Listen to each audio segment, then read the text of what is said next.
So today we are going to finish chapter molecular basis of inheritance. इस chapter में discuss करेंगे हम inheritance pattern कैसे है जेनेटिक बेसिस पर। मेंडल के समय जो जीन है उसे हम फैक्टर कहते थे। मेंडल के वक्त हम जो जीन है उसे फैक्टर बोलते थे और कई सौ सालों तक ये जो है पुटेटिव रहा, मतलब रहस्य में ही रहा, उसे हम जानते नहीं थे वो क्या है। फिर हम इसके बाद इसमें देखेंगे न्यूक्लियोटाइड्स क्या होते हैं। ये दरअसल पॉलीमर है न्यूक्लिक एसिड। न्यूक्लियोटाइड्स क्या है? Polymer of nucleic acid.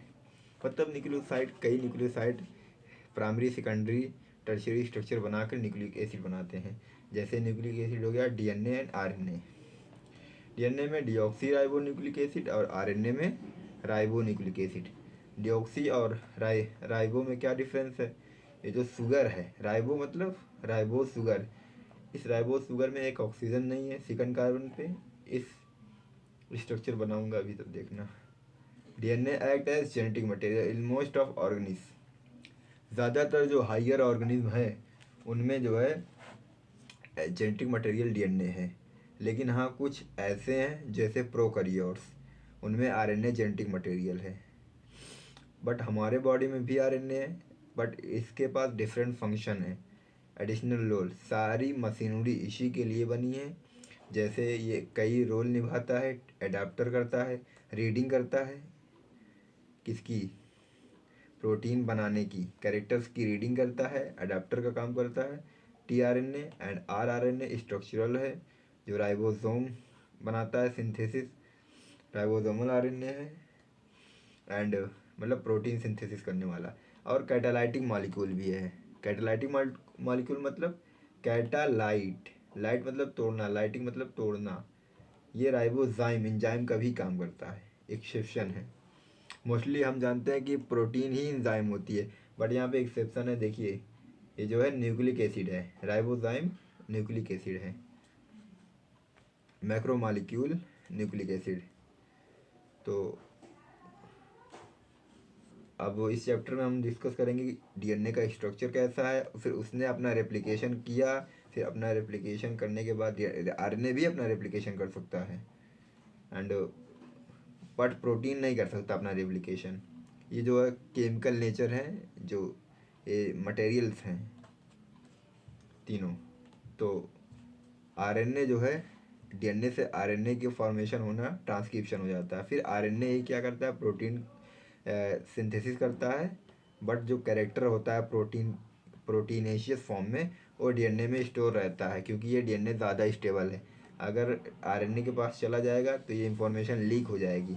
RNA सिर्फ और सिर्फ प्रोटीन बनाता है, प्रोटीन रखता नहीं है। तो उसी बनाने को कहते हैं ट्रांसलेशन। उसके बाद हम देखेंगे elementary basis of their regulation. तो उसने जो जीन मतलब प्रोटीन बनाया, उस प्रोटीन जो कैरेक्टर है, उस कैरेक्टर का रेगुलेशन कैसे होता है ये भी देखेंगे। जिसके बाद ह्यूमन जीनोम, ह्यूमन का जीनोम और न्यू एरा ऑफ जेनोमिक्स बहुत बड़ा है और बहुत खर्चे लगे इसको मतलब पूरा करने में। पूरे मतलब पूरे यूनिवर्स में, पूरे अपने लिविंग बॉडी में मोस्ट इंटरेस्टिंग जो है मॉलिक्यूल क्या है? डीएनए है।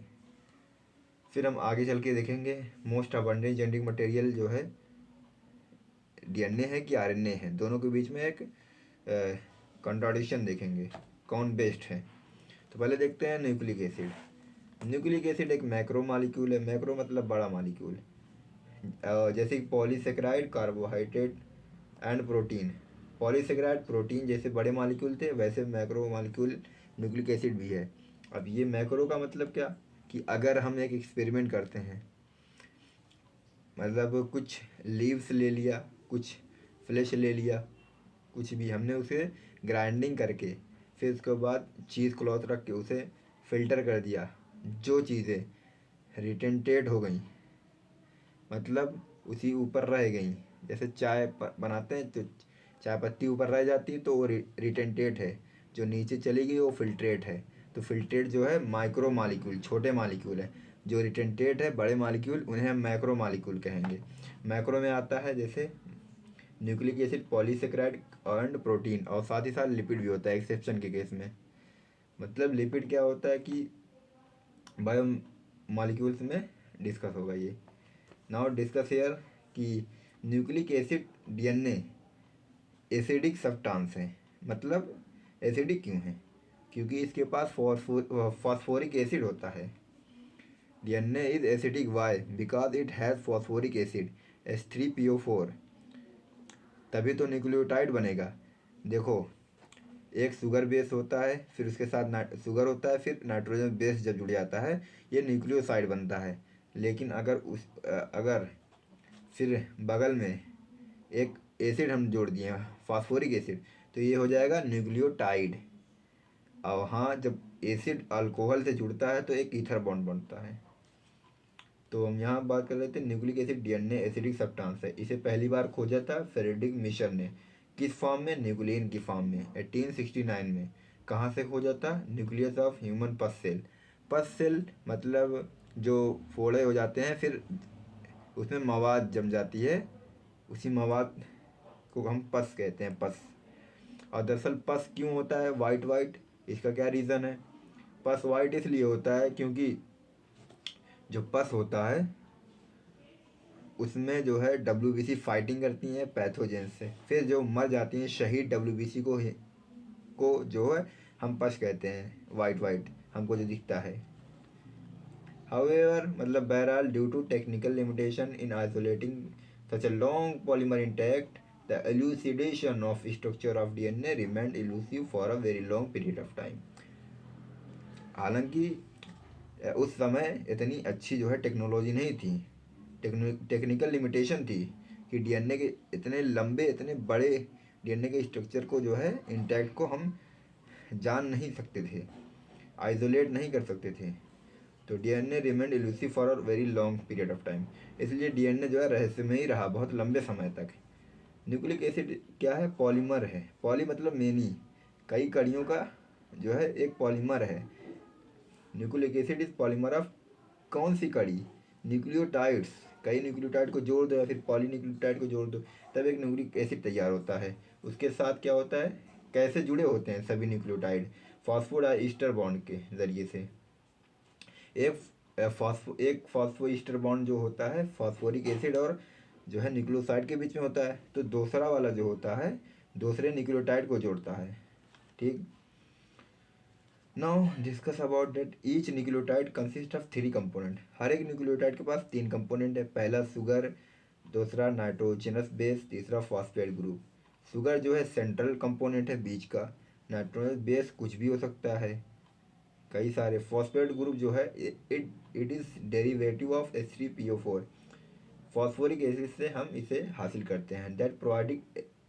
देखो यहाँ पे इसका आंसर है nucleic acid as an acidic substance. क्यों? क्योंकि जो फॉस्फोरिक एसिड है provide acidic character. Sugar component of nucleic acid. जैसे आप देखिए कि शुगर कंपोनेंट जो न्यूक्लिक एसिड का है वो मतलब कैसे डिफ़र करता है। जैसे जो आरएनए होता है राइबोस शुगर, उसमें बीटा डेक्स्ट्रो राइबोस शुगर, मतलब सेकंड कार्बन पर ऑक्सीजन होगा, OH पूरा होगा।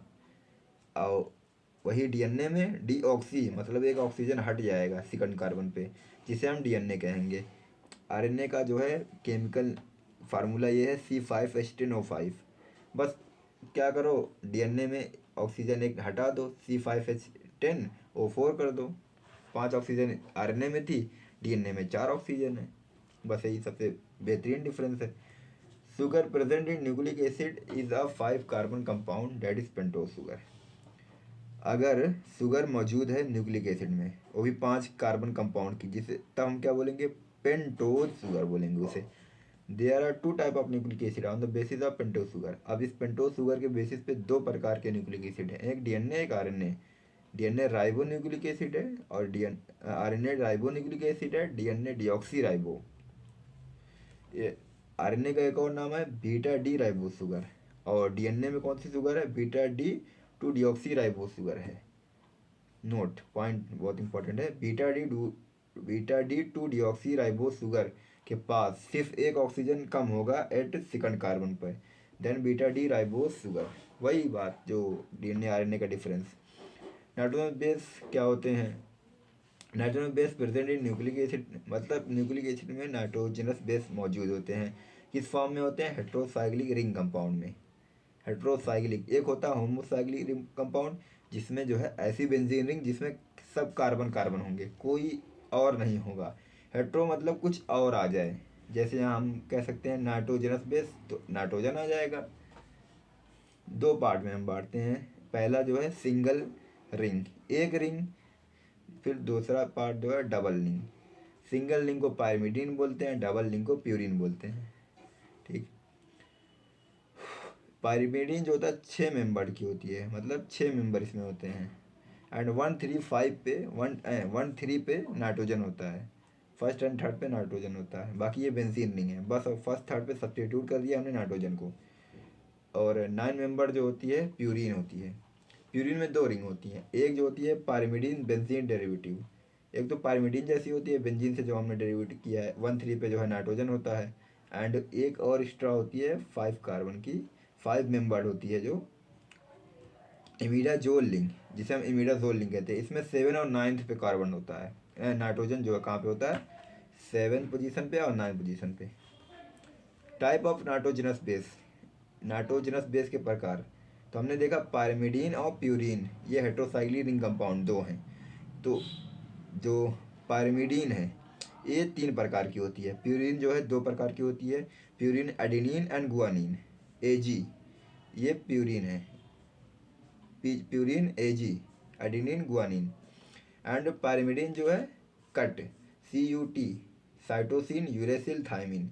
बस यही डिफरेंस है कि थाइमिन का एक और नाम है 5 मिथाइल यूरेसिल, और ये पाई जाती है डीएनए में, और यूरेसिल पाई जाती है आरएनए में। ओके। क्योंकि इसमें डिफरेंस बड़ा यही है कि 5th कार्बन पर यूरेसिल में सिर्फ कार्बन होता है, थाइमिन में 5th कार्बन पर मिथाइल होता है। ठीक। Now distribution of nitrogenous base, कैसे बांटे नाइट्रोजनस बेस को? Out of 5 type of nitrogen base each nucleic acid has only 4 type of nitrogen base in which, मतलब पाँचों में से सिर्फ और सिर्फ 4 ऐसे हैं जिनके पास मतलब नाइट्रोजन बेस है ना, base each nucleic acid has, सिर्फ 4 नाइट्रोजन बेस जिनके पास क्या है? एडेनिन गुआनिन साइटोसिन, और ये 3 जो है nitrogen base are common. 3 common है सब में, चाहे डीएनए हो चाहे आरएनए हो, 3 कॉमन है। बाकी जो है ना, the choice is for fourth, जो फोर्थ बेस है इसके लिए चॉइस है, which is uracil in RNA. Fourth base जो है आरएनए में यूरेसिल होगा एंड डीएनए में थाइमिन होगा। फोर्थ बेस, चौथा बेस। अभी हमने देखा ना 3 तो 5, 5 है, 5 में से 4 जो हैं नाइट्रोजनस बेस जो है एडेनिन गुआनिन साइटोसिन, इसमें से 3 जो है कॉमन होंगे आरएनए डीएनए दोनों में, बस चौथा जो है ये यूरेसिल या थाइमिन, चाहे डीएनए में होगा चाहे आरएनए में होगा। यूरेसिल डीएनए, यूरेसिल जो है आरएनए, और डीएनए में थाइमिन, 5 मिथाइल यूरेसिल कह सकते हैं। 2 possible combination of nitrogen base जो है AgCu in RNA, AgCt in DNA. RNA में AgCu होगा, क्या होगा? कॉम्बिनेशन ऑफ नाइट्रोजनस बेस, और डीएनए में AgCt होगा, यू के प्लेस पे टी होगा। स्ट्रक्चर ऑफ न्यूक्लियोसाइड, एक न्यूक्लियोसाइड का स्ट्रक्चर कैसे होता है? देखो ये पेंटोज शुगर है, मतलब 5 कार्बन की जो है रिंग जो है पेंटोज शुगर कहलाती है, पेंटोज शुगर। और ये मतलब नाइट्रोजन बेस से कैसे जुड़ती है? मतलब इसमें क्या होता है कि H2O हम निकाल लिया हमने, मतलब बॉन्ड बनाया OH और H के बीच में, तो उसे निकाल लिया H2O को, तो हमको मिला N ग्लाइकोसाइडिक बॉन्ड जो कि कोलेन बॉन्ड है, या फिर इसका और एक नाम COC बॉन्ड है, CNC भी कह सकते हैं। इसमें चाहे प्यूरिन ले लीजिए AG, चाहे पायरिमिडीन लीजिए एक। और कहाँ लेंगे? प्यूरिन हमेशा 9th कार्बन पे लेंगे, और पायरिमिडीन 1st कार्बन पे लेंगे अगर लेना होगा। पायरिमिडीन 1st कार्बन पे, नाइट्रोजन के 1st कार्बन पे, एंड प्यूरिन जो होगी AG अगर है तो 9th कार्बन पे जोड़ेंगे न्यूक्लियोसाइड बनाने के लिए। During formation of nucleoside, nucleoside बनाते वक्त carbon number 1 of pentose sugar, जो कार्बन नंबर 1 है पेंटोस शुगर का, become attach with nitrogen 9 position of purine, हमने वही कहा ना अभी। या फिर पहली पोजीशन नाइट्रोजन की पायरिमिडीन से जुड़ेगी और 9वीं पोजीशन नाइट्रोजन की प्यूरिन से जुड़ेगी। प्यूरिन क्या है? Adenine guanine. और पायरिमिडीन क्या है? पायरिमिडीन जो है कट, यानी साइटोसिन यूरेसिल थाइमिन। तो एक बॉन्ड बनेगा ग्लाइकोसाइडिक बॉन्ड, जिसे कोवेलेंट बॉन्ड कहते हैं। न्यूक्लियोसाइड क्या होता है? नाइट्रोजनस बेस प्लस शुगर, जैसे एडेनिन का एडिनोसिन, और आरएनए का जो अगर हम बनाते हैं न्यूक्लियोसाइड तो एडिनोसिन, फिर डीएनए का deoxy adenosine, guanine guanosine, DNA का डीऑक्सी गुआनोसिन, साइटोसिन का साइटिडाइन बनेगा आरएनए में, फिर डीएनए में वही डीऑक्सी साइटिडाइन, एक ऑक्सीजन निकाल दो। यूरेसिल का आरएनए में यूरिडीन, डीएनए में है ये नहीं तो इसका नहीं बनेगा। और थाइमिन का आरएनए में नहीं है तो इसका भी नहीं बनेगा यहाँ पे, बट डीएनए में है डीऑक्सी थाइमिडीन। दूध अभी लेगा या रख दूं? चुप भाग। तो type of nitrogenous base nucleoside of RNA, nucleoside of DNA हमने देख लिया। अब देखते हैं स्ट्रक्चर ऑफ न्यूक्लियोटाइड। एक न्यूक्लियोटाइड कैसे बना हुआ है? उसके पास एक फॉस्फोरिक एसिड है H3PO4 एंड हमने देखा कि पेंटोस शुगर। फिर नाइट्रोजनस बेस कैसे जुड़ते हैं? अगर पायरिमिडीन है कट, दो फर्स्ट नाइट्रोजन जो है जुड़ेगा। अगर प्यूरिन है तो 9th नाइट्रोजन, 9वां नाइट्रोजन जुड़ेगा। उसके बाद ग्लाइकोसाइडिक बॉन्ड बनेगा जो कि कोवेलेंट होता है। और अगर फॉस्फोरिक एसिड हम इस साइड लगा दें तो ये OH क्या रिप्रेजेंट कर रहा है? CH2OH, ये एक अल्कोहल है, ठीक। फिर अल्कोहल जब एसिड से रिएक्शन करता है तो ईस्टर बॉन्ड बनाता है, एस्टरिफिकेशन होता है। तो यहाँ पे फॉस्फेट है और ये ईस्टर बना तो फॉस्फो ईस्टर बॉन्ड बन गया। एंड ये एक न्यूक्लियोटाइड तैयार हो गया। मतलब क्या क्या है? पेंटोस शुगर है, इधर फॉस्फोरिक एसिड है, एंड इधर नाइट्रोजनस बेस है, या तो प्यूरिन या तो pyrimidine. Purine 9th nitrogen and pyrimidine first nitrogen, जो ग्लाइकोसाइडिक बॉन्ड बनाते हैं, and phospho ester bond phosphoric acid बनाता है।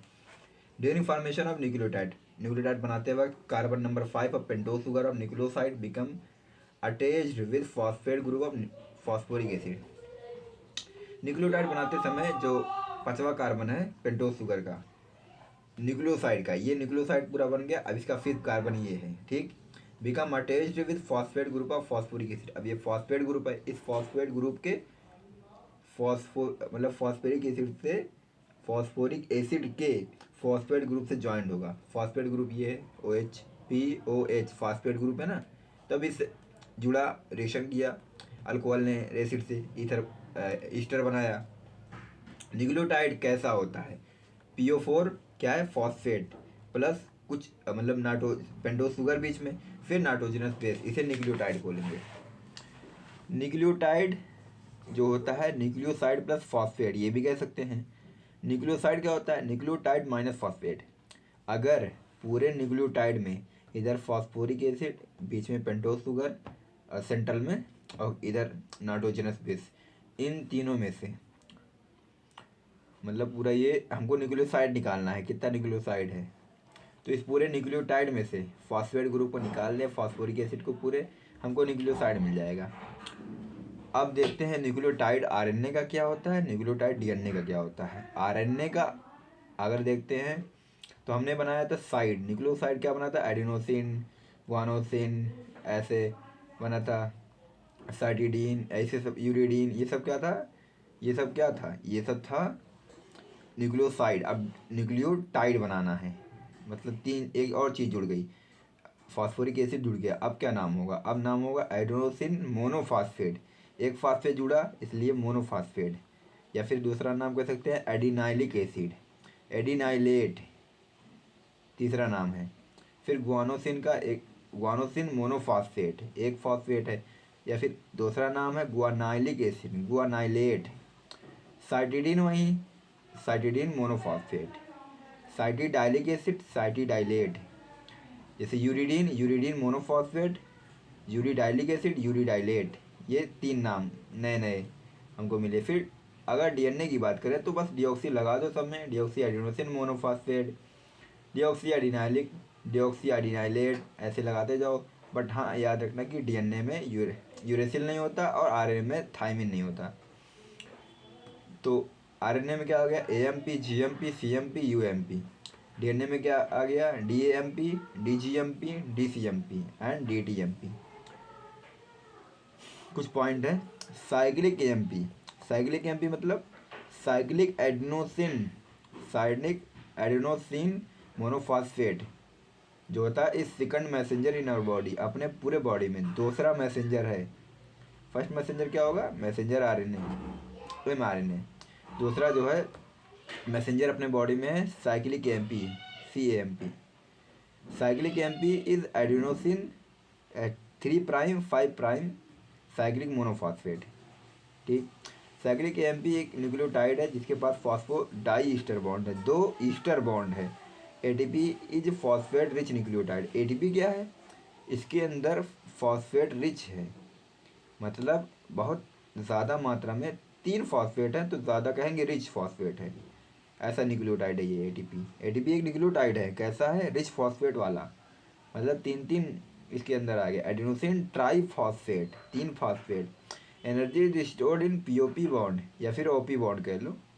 एनर्जी जो एडिनोसिन ट्राइफॉस्फेट है, एडिनोसिन एक न्यूक्लियोसाइड हो गया, ट्राइफॉस्फेट 3 फॉस्फेट है, तो एनर्जी इनमें कहाँ स्टोर्ड है, एनर्जी स्टोर्ड है फॉस्फेट ऑक्सीजन फॉस्फेट बॉन्ड में, पीओपी बॉन्ड में, जिसे ओपी बॉन्ड कहते हैं। अगर क्वेश्चन आ गया ओपी बॉन्ड में मतलब कौन से बॉन्ड में एनर्जी स्टोर होती है, तो आंसर होगा ओपी बॉन्ड। एटीपी क्या है, एनर्जी करेंसी है।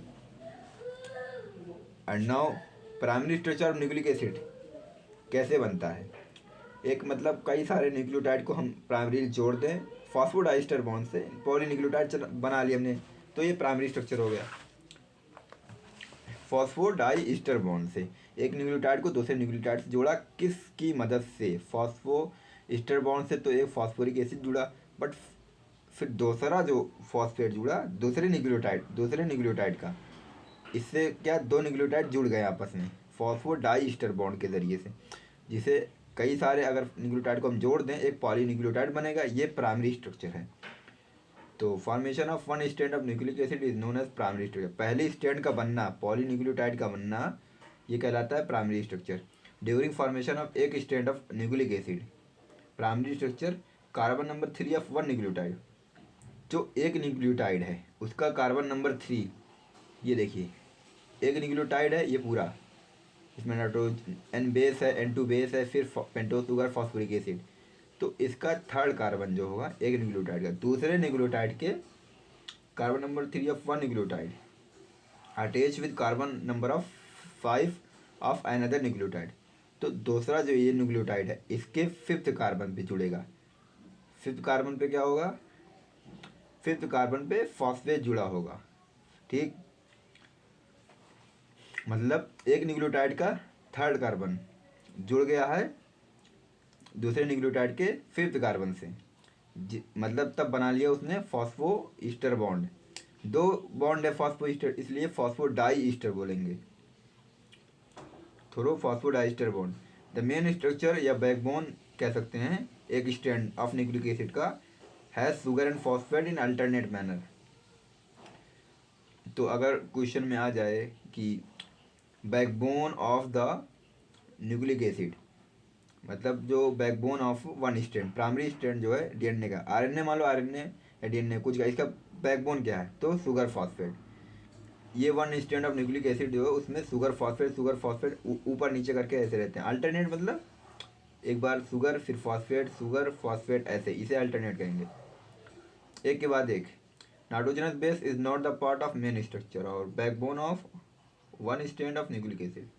नाइट्रोजनस बेस जो है ये बैकबोन का हिस्सा नहीं है, या फिर स्टैंड ऑफ जो प्राइमरी स्टैंड बनी है इसमें नाइट्रोजन बेस का कोई हिस्सा नहीं है, ये तो फालतू है।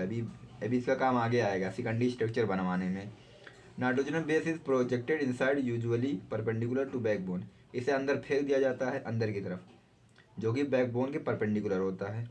First nucleotide has free carbon number 5, पहले न्यूक्लियोटाइड का कार्बन नंबर 5 फ्री है जिसके पास फॉस्फेट ग्रुप है, ये मोइटी, फॉस्फेट ग्रुप मोइटी है। मोइटी मतलब पार्ट।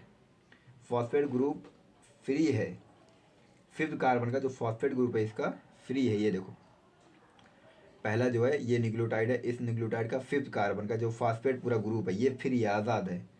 ठीक, इसलिए हम इसे 5 प्राइम बोल देंगे। It known as 5 prime end, इसे 5 प्राइम एंड बोल देंगे। ये area 5 prime end. And now the last nucleotide has free number carbon number 3 having hydroxyl group.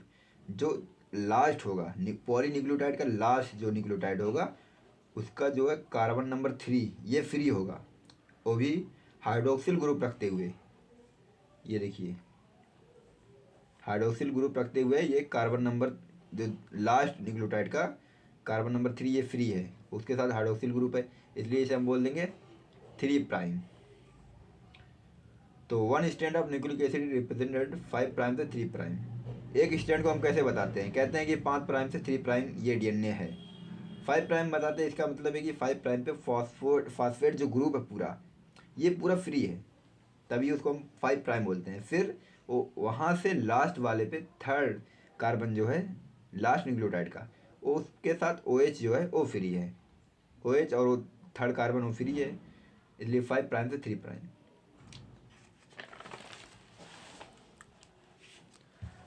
Now हम पहुँचे हैं सेकेंडरी स्ट्रक्चर कैसे बनता है इस न्यूक्लिक एसिड का, मतलब या डीएनए हो या आरएनए हो।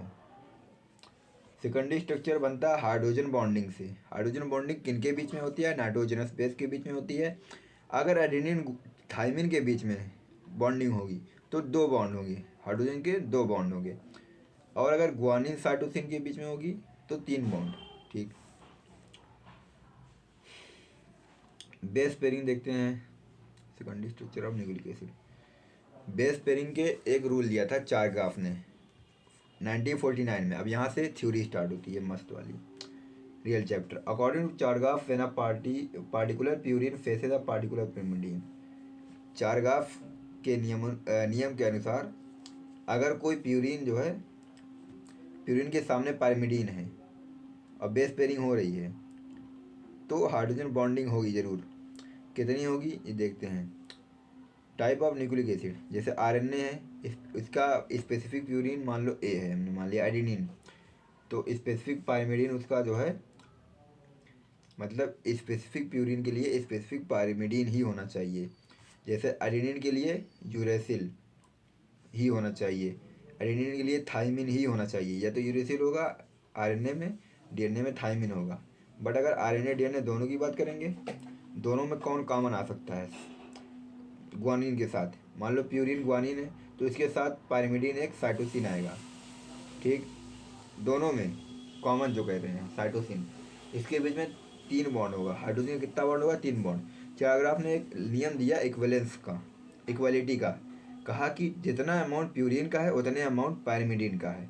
अब प्यूरिन क्या है, purine A+G adenine guanine AG और इज इक्वल टू कट।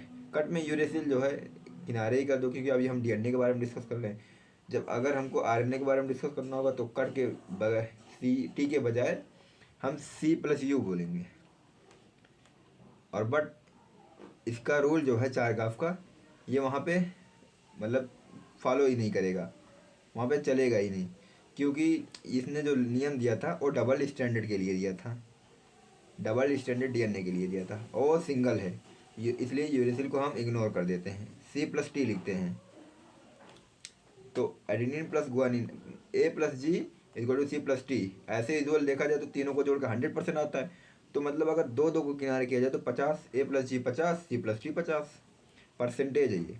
और अगर दोनों को डिवाइड कर दीजिए A+G डिवाइडेड बाई C+T तो ये 1 के इक्वल आएगा। क्यों, क्योंकि भाई 50/50 कट गया, क्रॉस लो कर देते हैं,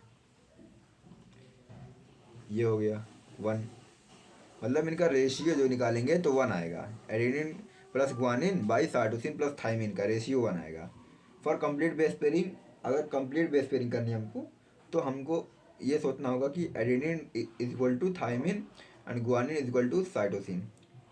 सिंस बेस पेयरिंग जो है complete in DNA therefore DNA is double standard. तो देखो डीएनए में बेस पेयरिंग पूरी तरीके से कंप्लीट है, इस वजह से डीएनए डबल स्टैंडर्ड है।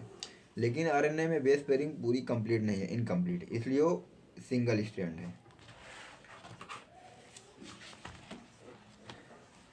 चारग्राफ ने पाया कि डीएनए जो है डबल स्ट्रैंड है, उसने और ये कंफर्म किया था किसने, एक साइंटिस्ट था मॉरिस वाइकिंग्स, तो वाइकिंग्स लग रहे हैं, विल्किंस एंड रोजलिंड फ्रैंकलिन, इन दोनों ने ये कंफर्म किया था कि Chargaff finding the DNA is double standard, ये कंफर्म बाई इन दोनों साइंटिस्ट द्वारा। क्या मेथड किया था, इसने यूज किया था, इन लोगों ने एक्सरे डिफ्रैक्शन किया था, फोटोग्राफ एक्सरे जो है रे डाली थी ऑफ क्रिस्टेलिन डीएनए। क्रिस्टेलाइन मतलब कि कोई, जैसे एसिड प्लस बेस हम न्यूट्रलाइजेशन रिएक्शन करते हैं तो सॉलिड साल्ट बनता है, क्रिस्टलाइजेशन का प्रोसेस है। DNA usually double standard, DNA आमतौर पर डबल होता है, जैसे लेकिन कुछ एक्सेप्शन है, जैसे एक एक्सेप्शन है 5X174, एक बैक्टीरिया है जिसके पास सिंगल स्टैंडर्ड डीएनए है। डीएनए क्या, एक एक स्टैंड है, एक धागा है, स्टैंड मतलब धागा। फॉर आरएनए, आरएनए के लिए total amount of purine is not equal to total amount of pyrimidine. ऐसा क्यों, क्योंकि भाई ये सिंगल है, आरएनए सिंगल है, इसके लिए लॉ नहीं फॉलो होगा, A plus G is not equal to C plus U, and A plus G by C plus U is not equal to 1, इसका रेशियो 1 भी नहीं आएगा और ये एक दूसरे के इक्वल भी नहीं होंगे। तो ए एडिनिन यूरेसिल के इक्वल नहीं है, ग्वानिन साइटोसिन के इक्वल नहीं है। क्यों, रीज़न क्या है इसका, पहले तो ये बात करो, आरएनए सिंगल स्टैंडर्ड, आरएनए एक धागा है, ऐसा रीज़न क्यों, सिंगल है, पेयर में नहीं है, क्योंकि base pairing is not possible in RNA, क्योंकि बेस पेयरिंग उसमें पॉसिबल ही नहीं है। एंड नाउ कुछ क्वेश्चंस हैं, if concentration of guanine is equal to 18% and find out concentration of thymine. अगर ग्वानिन जी 18% दिया हुआ है तो थायमिन कितना होगा, हमको पता है कि ए प्लस जी एडिनिन ग्वानिन को जोड़ने पे 50 इज इक्वल टू 50%, तो ग्वानिन दिया है, ग्वानिन के प्लेस पे रख दो 18%, माइनस का तो 32% आ गया। एंड ऐसे हम निकाल सकते हैं एडेनिन इक्वल टू थायमिन इक्वल होता है, तो 32% ये भी हो गया।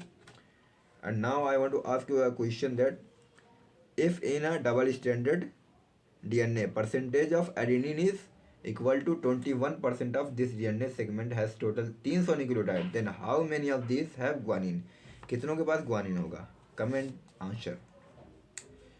A plus D by G plus C varied with organism but constant in a particular species of an organism, ये ऑर्गेनिज टू ऑर्गेनिज ये वेरी करता है लेकिन कांस्टेंट रहता है कुछ ऐसी स्पीसीज में, कुछ ऐसे ऑर्गेनिज्म हैं पार्टिकुलर स्पेशली जिनमें कांस्टेंट रहता है, A plus T by G plus C का ratio, A T and G C ratio जो है, अरे एडिनिन और thymine by guanine and cytosine का जो रेशियो है इकोलाई के लिए कितना है, 0.93 है। ए टी बाई जी सी का रेशियो इकोलाई के लिए, एक बैक्टीरिया है जिसके लिए 0.93 है, और ह्यूमन बींग्स के लिए 1.52 है, ह्यूमन बींग्स के लिए कितना है 1.52। इस प्रकार से three type of DNA on the basis of AT and G C ratio, AT and G C ratio के आधार पे हमको मिल गए 3 प्रकार के डीएनए। ऐसे डीएनए जिनके पास A T equal to G C है, ऐसे डीएनए जिनके पास एटी रिच डीएनए है, more A T base pair then G C base pair, it is present in higher plant and higher animals. तो जिनके पास एटी बेस पेयर ज़्यादा होता है जीसी बेस पेयर से, वो कौन कौन से हैं, बड़े बड़े जो हायर प्लांट्स हो गए, फिर हायर एनिमल्स हो गए, जैसे हम जैसे। जीसी रिच किस में होता है, जिसमें जीसी ज़्यादा होगा एटी से, और क्या मतलब ज़्यादा हाइड्रोजन बॉन्डिंग होगी, क्योंकि जीसी में 3 हाइड्रोजन बॉन्ड होता है और इस वजह से ये ज़्यादा स्टेबल है। जीसी रिच डीएनए जो है वायरसेस में पाया जाता है, अरे वाह ये लोग स्टेबल बहुत हैं, बैक्टीरिया, प्रोटोजोआ, छोटे छोटे जो प्लांट होते हैं, लोअर एनिमल्स जैसे रेप्टाइल्स हो गए। माइटोकॉन्ड्रियल डीएनए है, माइटोकॉन्ड्रिया का डीएनए है, क्लोरोप्लास्ट का डीएनए, इन सब में जीसी रिच होता है, मतलब हाइड्रोजन बॉन्ड ज़्यादा होता है, इसलिए ये ज़्यादा स्टेबल होते हैं। डीएनए के प्रकार देखते हैं, more than a dozen of DNA has been discovered and named after English alphabet, NCERT. 1 दर्जन से भी ज़्यादा डीएनए खोजे जा चुके हैं और उनका नाम इंग्लिश अल्फ़ाबेट में लिखा गया है। गजब, हिंदी में गाने लिखा गया। और उनके पास एक यूनिक स्ट्रक्चरल फीचर है। यूनिक मतलब ऐसी चीज़ जो कहीं ना मिले, सिर्फ उन्हीं में मिले। जैसे एडीएनए के अंदर 11 बेस पेयर हैं, सबसे चौड़ा, लो साल्ट कंसंट्रेशन, इसकी जो साल्ट की कंसंट्रेशन बहुत कम है। बीडीएनए इसके पास 10 बेस पेयर हैं, बहुत हाइड्रेटेड है। मतलब हाइड्रेटेड का मतलब है OH, हाइड्रेटेड का मतलब है H2O, या फिर आप OH कह सकते हैं, जैसे ज़्यादा गीला है आप आमतौर की भाषा में। सी डीएनए 9 बेस पेयर है, कॉम्प्लीमेंट्री डीएनए है ये। कॉम्प्लीमेंट्री मतलब आप 90 डिग्री पे किसी चीज़ को रख के एक चीज़ को एक दूसरे के ऊपर रख दो, दोनों फिक्स हो गई, ये कॉम्प्लीमेंट्री है। कॉम्प्लीमेंट्री जो चीज़ होती है कभी आइडेंटिकल नहीं होती है, हाँ फिक्स हो सकती है उसके साथ। Found by process of reverse transcription, ये सी डीएनए बनता है 9 बेस पेयर रिवर्स ट्रांसक्रिप्शन के जरिए। डी डीएनए क्या होता है, जो भी होता है इसके पास 8 बेस पेयर हैं। ई डीएनए के पास 7.5 बेस पेयर। गजब, इस सेक्शन में कहाँ तुम थे यार। जेड डीएनए 12 बेस पेयर होते हैं, बहुत ज़्यादा साल की कंसंट्रेशन इसमें पाई जाती है। और लेफ्ट हैंडेड डबल हेलिक्स, जिसे वाटसन एंड क्रिक ने खोजा था, जेड डीएनए। और नाउ हम देखते हैं James Watson and Francis Crick. James Dewey Watson was born in Chicago, Illinois on 6 April 1928 में। 1947 में जब अपना देश आज़ाद हुआ, he received BSc degree in zoology. तब भैया ने BSc डिग्री हासिल की थी जूलॉजी में। ड्यूरिंग दीज ईयर्स, मतलब इसी वर्ष, his interest in bird watching had matured into a serious desire. चिड़ियों को देखना उसे बहुत अच्छा लगता था, उसका वो जो इंटरेस्ट था उसे बहुत सीरियस कर दिया। टू लर्न जेनेटिक्स, जेनेटिक्स सीखने में। चिड़ियों को देखते देखते उसका मन जो है जेनेटिक्स को सीखने में लग गया। खुशी मतलब उसके अंदर से सीरियसनेस आ गई। दिस बिकेम अ पॉसिबल, ये पॉसिबल तब हो पाया when he received a fellowship for graduate study in zoology at Indiana. ये पॉसिबल तब हो पाया जब इसने जो है एक साथी उसे मिला, फेलोशिप, कि वो ग्रेजुएट मतलब हो गया। इंडियाना एक यूनिवर्सिटी है, वहाँ से जूलॉजी में स्टडी की उसने, और वहाँ ग्रेजुएट हो गया।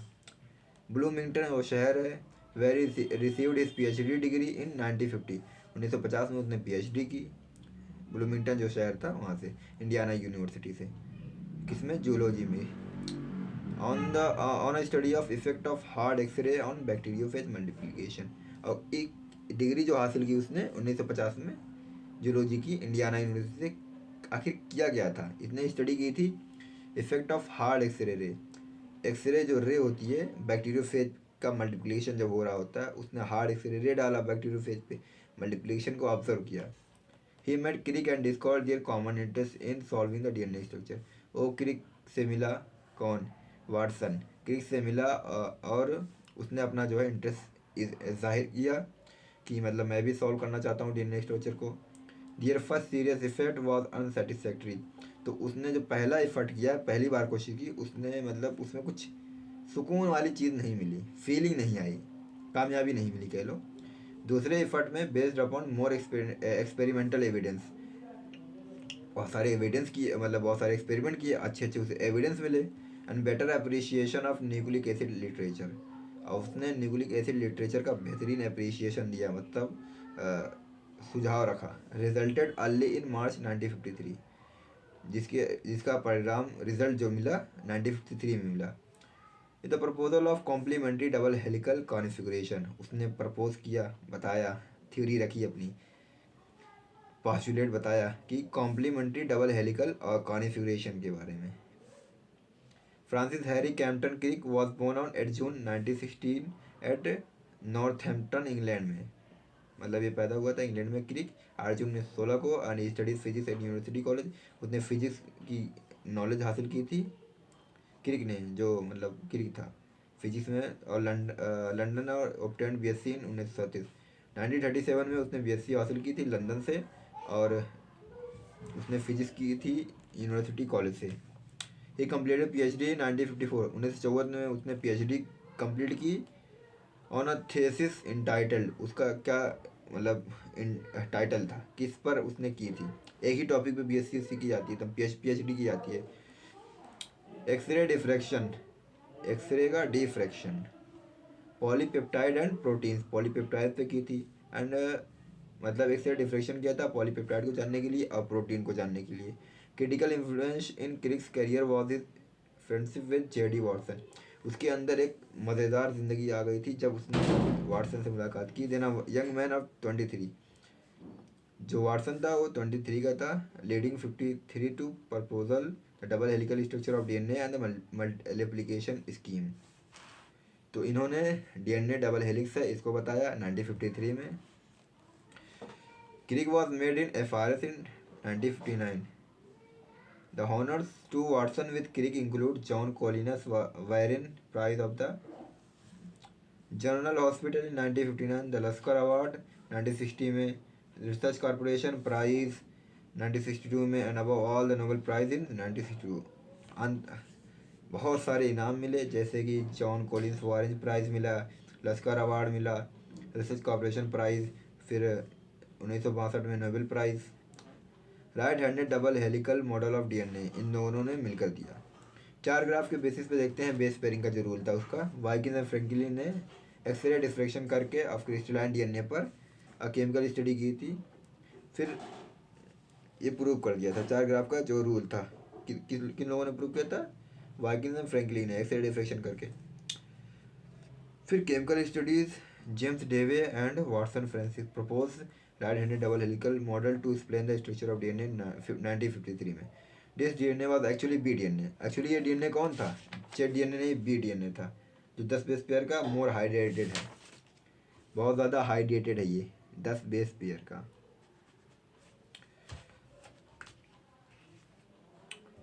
अच्छा, दो नाइट्रोजनस बेस के बीच में कौन सा ऐसा मतलब बॉन्ड रहता है जिसकी वजह से हम सेकेंडरी स्ट्रक्चर कहते हैं? Comment the answer in comment section. One of the hallmark, hallmark ये hallmark of their preposition was base pairing. उनका हॉलमार्क क्या था? हॉलमार्क एक डीएनए के बीच में जो ये इस तरीके का स्ट्रक्चर होता है ऐसे डंडीनुमा, ये हॉलमार्क बेस पेयरिंग क्या? Their proposition was base pairing between two strand of polynucleotide chain. दो स्ट्रैंड है उसके, उसको जोड़ने वाले बेस पेयरिंग जो हुई थी नाइट्रोजनस बेस की, उसे उसने हॉलमार्क बोला था। वाटसन, क्रिक एंड वाइकिंग्स ये तीनों आ गए, इनको तीनों को इनाम मिला नोबेल प्राइज़ 1962 में। किस फील्ड में? मेडिसिन एंड फिजियोलॉजी के फील्ड में। According to right handed double helical model of DNA of Watson and Crick, DNA has दो स्ट्रैंड, बोथ द स्ट्रैंड, दोनों स्ट्रैंड एंटी पैरेलल है, सो अपोजिट पोलैरिटी। दोनों strand एक दूसरे के एंटी पैरेलल है। पैरेलल ऐसे होता है बट एंटी पैरेलल, ये इधर जा रहा है ये इधर जा रहा है, मतलब मैं उधर जा रहा हूँ तुम इधर आ रहा हो, मतलब अपोजिट पोलैरिटी। 3 प्राइम से 5 प्राइम, ये 5 प्राइम से 3 प्राइम, और अनआइडेंटिकल हैं, एक दूसरे से मिलते जुलते नहीं है लेकिन कॉम्प्लीमेंट्री टू ईच अदर, लेकिन कॉम्प्लीमेंट्री है, 90 डिग्री पे हैं। Watson and Crick compare their model with semi circular stair having railing step. उन्होंने अपने मॉडल को कंपेयर किया, तुलना की, जैसे सीढ़ी होती है घुमाव वाली सीढ़ी, रिवॉल्विंग स्टेयर्स जो होती है उससे कंपेयर की स्टेप, और उस पर जो सीढ़ियों पे जो स्टेप थे बने थे चढ़ने वाले, जो मुड़ और जो घुमाव था या पिच, उसे पिच बोला। Railing is formed by sugar phosphate, उसमें जो रेलिंग थी, अरे पकड़ के चढ़ने वाली रेलिंग, वो शुगर फॉस्फेट बैकबोन इन अल्टरनेट मैनर में थी, और स्टेप जो चढ़ने वाले स्टेप थे जहाँ आप कदम रखेंगे सीढ़ियों पे, वो बेस पेयर से बने हुए थे। एक कंप्लीट टर्न, एक कंप्लीट घुमाव जो होता है, मतलब सीढ़ी चढ़ और एक पूरा तुम घूमे हो, तो इसे पिच बोलते हैं। जिसके बाद डिस्टेंस थी 34 एंजियोस्टॉम, जिसे हम कहते हैं 3.4 नैनोमीटर में, या फिर कह लो 0.34 nanometer. A nanometer is a 1 billionth of meter and that is 10⁻⁹ meter. वाह, एक नैनोमीटर होता क्या ये बताया, 1 बिलियंथ मीटर होता है। वन कंप्लीट टर्न और पिच हैज़ 10 बेस पेयर और स्टेप्स, मतलब एक बार अगर हम मुड़ते हैं, पूरे एक बार मुड़ने में 10 सीढ़ियाँ हमको मिलती, 10 जो है चढ़ने वाली स्टेप्स मिलते हैं, जिसे हम बेस पेयर 10 बेस पेयर कहते हैं। वर्टिकल राइज पर बेस पेयर और डिस्टेंस, ऊपर अगर हम चढ़ जाते हैं पर बेस पेयर के या फिर पर डिस्टेंस के हिसाब से बिटवीन टू बेस पेयर, तो हमको कितना मतलब डिस्टेंस मिलती है वर्टिकल डिस्टेंस, तो 3.4 एंजियोस्टोम मिलती है एक बेस पेयर। पर बेस पेयर जब क्वेश्चन है तो 3.4 angstrom. Angular turn towards right per base pair is equal to, पूरा अगर सर्कल पूरा मतलब पूरा एंगुलर टर्न देखेंगे 360 डिग्री, लेकिन अगर 10 का देखेंगे 10 स्टेप का तो 36 degree 36 degree. Angular turn towards right per base pair, एक बेस पेयर का 36 डिग्री, पूरे बेस पेयर का जो एक टर्न में घूमे हैं वो 36 डिग्री है। डिस्टेंस बिटवीन दो stand diameter is equal to 20 angstrom. Distance दूरी जो है दो स्टैंड दो धागों के बीच की दूरी कितनी है, मतलब वही डायमीटर 20 एंजियोस्टोम, मतलब अरे 20 meter. Since a particular purine, तो हमको पता है कि एक स्पेशल टाइप की प्यूरिन जो होगी स्पेशल टाइप के पैरामिडिन को ही आमने सामने देखेगी, अब बॉन्ड बनाएगी। जैसे adenine thymine double bond and guanine cytosine triple bond. तो बिटवीन टू स्टैंड, और दोनों स्टैंड के बीच में 20 angstrom is maintain throughout the length of DNA, पूरे लेंथ में डीएनए के बीच की जो डिस्टेंस होगी दो स्टैंड के बीच की वो 20 एंजियोस्टोम होगी। Since plane of one base pair stack and the other base pair therefore it confirm stability. इस वजह से जो एक प्लेन ऑफ एक बेस पेयर का जो प्लेन है और दूसरे जो है बेस पेयर का प्लेन है, ये आपस में जो है स्टेबिलिटी प्रोवाइड करते हैं of the helical structure in addition to hydrogen bonding. Hydrogen bonding भी हेल्प करता है, और जो एक बेस पेयर है स्टैक अदर बेस पेयर से जो जुड़ा हुआ होता है with the help of hydrogen bonding, ये क्या प्रोवाइड करता है, स्टेबिलिटी पूरे पूरे पूरे डबल हेलिक्स सर्कुलर जो है डीएनए उसको हेलिकल मतलब ऐसे ऐसे ऐसे हेलिक बना दो, स्प्रिंग देखा है स्प्रिंग जैसा। DNA is most abundant genetic material and it is a long polymer of deoxyribonucleotide. The length of DNA can be determined by number of base pair or nucleotide pairs present in it. Length of DNA, that is number of base pair in specific in each organism. मतलब ये fix कर दी गई है DNA की length कितनी है हर एक organism में। जैसे एग्जांपल 5x174 174 5x174 बैक्टीरियोफेज जो वायरस है, इसके पास 5386 बेस या फिर न्यूक्लियोटाइड है, सिंगल स्टैंडर्ड डीएनए है ये। लैम्डा फेज ये बैक्टीरियोफेज जो है वायरस है, इसके पास 48,502 बेस पेयर हैं, जबकि डबल स्टैंडर्ड डीएनए है। इकोलाई जो है बैक्टीरियम, उसके पास 4.6 इंटू 10⁶ बेस पेयर है इकोलाई के पास बैक्टीरियम, एंड लेंथ जो है इक्वल टू 4.6 इंटू 10⁶ को मल्टीप्लाई कर दो 3.4 इंटू 10⁻10 3.34 एंजियोस्टोम से मल्टीप्लाई कर दो, आपको 1.5 मिलीमीटर 1.56 मिलीमीटर। एनसीईआरटी में कितना है 1.36। ये ई कोलाई की क्या है लेंथ है, किसके ई कोलाई के डीएनए की लेंथ है। Human being the diploid cell having 46 chromosome, human being जो डिप्लॉयड सेल होती है 2n प्लॉयड इसकी होती है 46 क्रोमोसोम है, तो इसके अंदर जो है इसकी जो लेंथ है 6.6 इंटू 10⁹ बेस पेयर है, जिसके पास लेंथ कितनी है 2.24 मीटर, बहुत बड़ी। And it present in nucleus, जबकि वो न्यूक्लियस में मौजूद है, having diameter not more than 5 micrometer और 10⁻⁻6 मीटर। न्यूक्लियस की जो है डायमीटर मतलब न्यूक्लियस कितना बड़ा है 5 माइक्रोमीटर का, और उसके अंदर 2.5 मीटर का डीएनए भरा है। कैसे, एकदम अमेजिंग फैक्ट। और जीनोम किसे कहते हैं, haploid set of chromosome, haploid content of human DNA 3.3 into 10⁹ base. Chemical structure of chromosome, तो आइए हम देखते हैं केमिकल स्ट्रक्चर ऑफ क्रोमोसोम, उसके बाद पैकेजिंग ऑफ डीएनए हेलिक्स होगा। Chemical structure of chromosome, viruses has either RNA या फिर डीएनए। प्रोकैरियोट्स जैसे बैक्टीरिया ब्लूरिन एल्गी हो गए, इनके पास सिंगल क्रोमोसोम हमेशा हैप्लॉइड होंगे। प्रोकैरियोटिक क्रोमोसोम के पास डबल स्टैंडर्ड सर्कुलर या फिर रिंग लाइक डीएनए होगा। सिंगल लार्ज लूप होगी, एक बड़ी सी जो है लूप होगी, लूप मतलब एक बंद कोई चीज़, विथ सम बेसिक प्रोटीन, उसके बाद कुछ बेसिक प्रोटीन होंगे लेकिन हिस्टोन प्रोटीन नहीं होगी। बेसिक प्रोटीन होंगे जो डीएनए को न्यूट्रलाइज करके उस न्यूक्लियस में रखने में हेल्प करेंगे, बट हिस्टोन प्रोटीन नहीं होगी। और सिर्फ यूकैरियोट का जो है कैरेक्टर है उसी के पास होगी ये प्रोटीन जो बेसिक है, जो यूकैरियोट्स में डीएनए को रखेगी 2.24 मीटर को, 2.24 मीटर डीएनए को। Positive charge of basic protein counteract, अब कैसे रखती हैं ये देखते हैं। पॉजिटिव चार्ज जो होता है प्रोटीन का, बेसिक प्रोटीन का, ये काउंटरएक्ट कर देती है, न्यूट्रलाइज कर देती है negative charge of phosphate group. जो डीएनए का फॉस्फेट ग्रुप है उसके जो निगेटिव चार्ज को न्यूट्रलाइज कौन करता है, ये बेसिक प्रोटीन, मतलब न्यूट्रलाइज कर देती है क्योंकि ये बेसिक होती है, प्लस माइनस न्यूट्रलाइज हो गया। तो since histone protein absent therefore prokaryotic chromosome is not true chromosome, prokaryote का क्रोमोसोम सही नहीं है, सच्चा नहीं है। ऐसा इसका रीज़न क्या है, क्योंकि इसके पास हिस्टोन प्रोटीन नहीं है and it is known as pro chromosome, इसलिए इसे प्रिमिटिव क्रोमोसोम कहते हैं। इसके पास हिस्टोन प्रोटीन नहीं है। सिंस न्यूक्लियर मेम्ब्रेन एब्सेंट, अब हाँ न्यूक्लियस मेम्ब्रेन भी इसके पास नहीं है और क्रोमोसोम नेकेड है, भाई साइटोप्लाज्म में तैर रहा है। यूकैरियोटिक क्रोमोसोम के पास डबल स्ट्रैंडेड लीनियर डीएनए है। जो हम हैं ह्यूमंस या फिर जो है एनिमल्स, मैमेलियंस, ये सब जो है इनके पास डबल स्टैंडर्ड लीनियर डीएनए है। हिस्टोन क्रोमोसोमल प्रोटीन है, नॉन हिस्टोन क्रोमोसोमल प्रोटीन भी है, कुछ आरएनए है, कैल्शियम आयन है, calcium ion cation. DNA main component है क्रोमोसोम का, ठीक, and all others are inclusion.